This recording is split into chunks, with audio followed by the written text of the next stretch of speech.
You may have heard that where there are people, there are problems. And if you're involved in ministry, you probably know that ministry is messy and that true ministers move toward the messes. But if you begin a ministry group or a leadership team, the people that are a part of that team or that group are going to bring their problems and their prejudices and their hurts and the relationships from the past with them.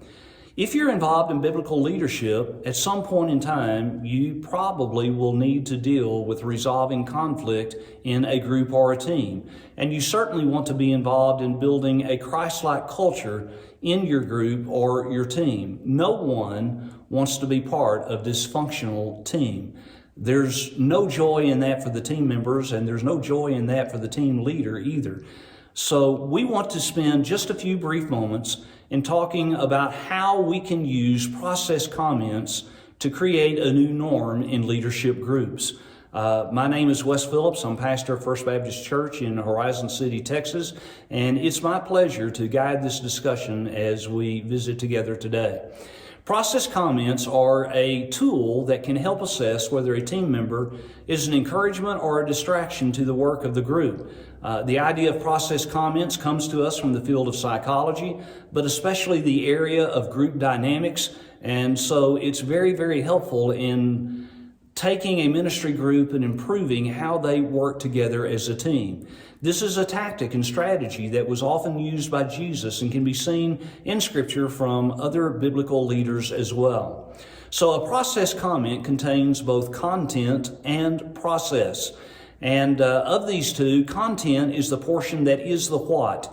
It's the story of how we got from where we were to where we are right now. It's a narrative discussion, and it usually carries with it an expectation of what would be the normal thing to happen next. The process piece is the how of the what. It includes the emotions and feelings. It includes the reactions to the story and the narrative, and it anticipates results and consequences that will come as a result of the story. So content is the foundation for process. You can't have process without content, but process is the more important piece. We want to take just a moment to look at an example of a process comment in the life and ministry of Jesus and his disciples. You may recall that there was a time when the disciples began to argue about who among them was the greatest. We know that Jesus had to deal with this on at least 3 different occasions, and the discussion had begun among the disciples about my credentials and why I should be considered more valuable than you.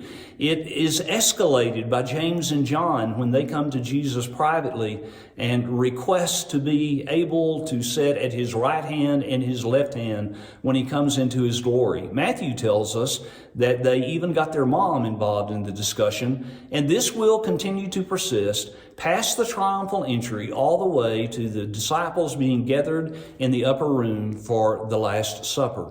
So the sequence, if we're talking about process comments, looks like this. There are 3 steps. Number 1, identify the spiritual component of the difficulty. Number 2, confront the attitude and or behavior. And then number 3, establish a new process. So at step 1, to identify the spiritual component of the difficulty, you need to state the difficulty and give it a name. Then you need to detail the biblical violation or the boundaries that have been crossed. And it's important to understand that most ministry conflicts will have a spiritual component, and that's the piece that you should be looking for. Some of the spiritual background issues that feed this may be specific biblical guidelines and guardrails. It may be the maturity or immaturity of different members of the group. There may be personal agendas that may be known or may be hidden. There may be turf that is being protected, and there may be a desire to protect the individual or others in the group from wounds and hurts that the person has experienced in the past. Once the spiritual component has been identified, it's important to confront the spiritual component by doing something with the attitude and the behavior of the team member. In the case of Jesus and the disciples, the background issue is pride, but Jesus is going to confront this head on, even though the disciples want it to be hidden from him. Their conversations are happening in private, away from him, and very often as a team leader, there may be people in your group that are having discussions that you may not know anything about. And so as Jesus confronts this, in the first instance, he uses a child as an object lesson. Later, when he talks with James and John, he tells them that their request is out of line and it's not his to grant anyway. And finally, in the upper room, he uses himself as the object lesson or as the example for them. Not only does he confront the attitude, but he then goes to very plain and clear descriptions of what the new process should look like. The new process is to be childlike, not childish, and to be an humble servant. Now, the desire to be greatest is no longer a wonderful, exciting thing to debate and to try to position yourself as being greatest, because wanting to be the greatest is now seen in negative terms and is no longer an acceptable or a desirable goal. This is an important part in the third step of the process, that there not only is a new expectation for a changed and different behavior, but it also renders the former behaviors as either irrelevant or inappropriate. So the entire sequence looks like this. You identify the spiritual component of the difficulty, you confront the attitude or behavior, and you establish a new process. What would this look like in a modern day scenario that wasn't all Jesus and his disciples back then? So there was a small church that was building a new building. They were already involved in the process. Their existing facility had a very limited reach. There was an auditorium, a fellowship hall, and 3 classrooms. As they built the new building, there was no permission given by the fire marshal to store anything in the new building until the occupancy permit had been received. And suddenly, an unexpected opportunity to remodel the fellowship hall and the classrooms emerged. And when that happened, all of the furniture and the materials that were in the fellowship hall and classrooms had to be placed somewhere. They couldn't be put in the new building. They couldn't remain in the classroom and the fellowship hall. The only place to put them would be in the auditorium. Now, there was a pattern among the teachers and leaders that already existed in the church. Because the spaces were shared and the fellowship hall would be divided to other classrooms. Sometimes the classrooms would be split up into 2, and people had a difficult time finding their stuff. They would say things like, what happened to my markers, and where's my eraser, and who took my Kleenex box, and why is this cabinet disorganized? Those kinds of things were common things that were heard and were just something that the church had tolerated for a long time. And so the first step in coming to a process comment to deal with the issue of how are we going to get past this mess when people already don't like the existing messes. And so the first step is to identify the spiritual component of the difficulty.